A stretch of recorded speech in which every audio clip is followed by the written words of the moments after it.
కన్యాకుమారిలో ప్రధాని నరేంద్ర మోదీ ధ్యానం కొనసాగుతోంది. ధ్యానంలో భాగంగా ఇవాళ ఉదయం ఆయన సూర్య ఆర్ఘ్యం సమర్పించారు.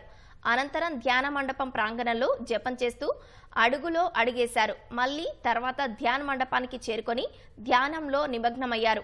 మోదీ ధ్యానం చేస్తున్న సమయంలో సువాసనలు వెదజల్లే అగరబత్తులు ఉంచారు. ప్రశాంతమైన ఓంకారాన్ని ప్లే చేశారు. మోదీ ధ్యాన ప్రక్రియకు సంబంధించిన ఫోటోలు, వీడియోలు నెట్టింట వైరల్ అవుతున్నాయి.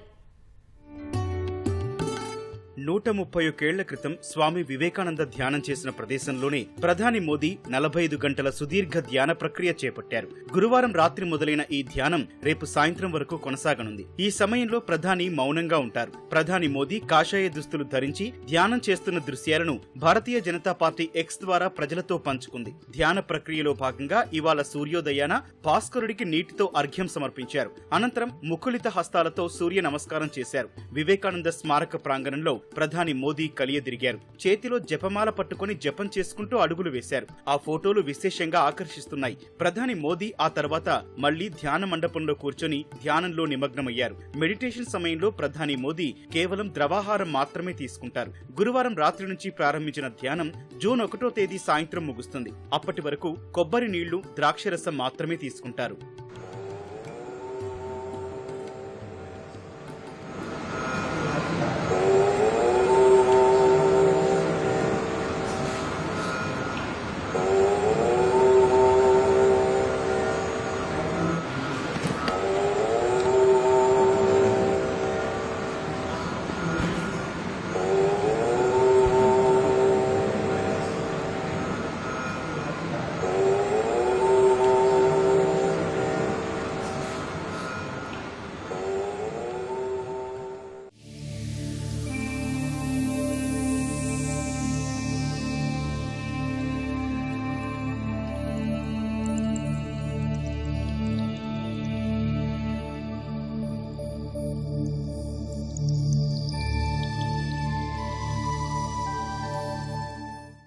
సార్వత్రిక ఎన్నికల ప్రచార గడువు ముగిసిన వెంటనే పంజాబ్ నుంచి వెనుదిరిగిన ప్రధాని మోదీ తమిళనాడులోని భగవతి అమ్మన్ ఆలయానికి చేరుకుని పూజలు నిర్వహించారు. అనంతరం ఓ పడవలో బయలుదేరి సముద్రం మధ్యలో ఉన్న శిలాస్మారకానికి చేరుకుని రామకృష్ణ పరమహంస, మాతా శారదాదేవి చిత్రపటాలకు పూలమాలలు వేశారు. వివేకానందుడి విగ్రహం వద్ద పుష్పాంజలి ఘటించాక ధ్యానం చేపట్టారు.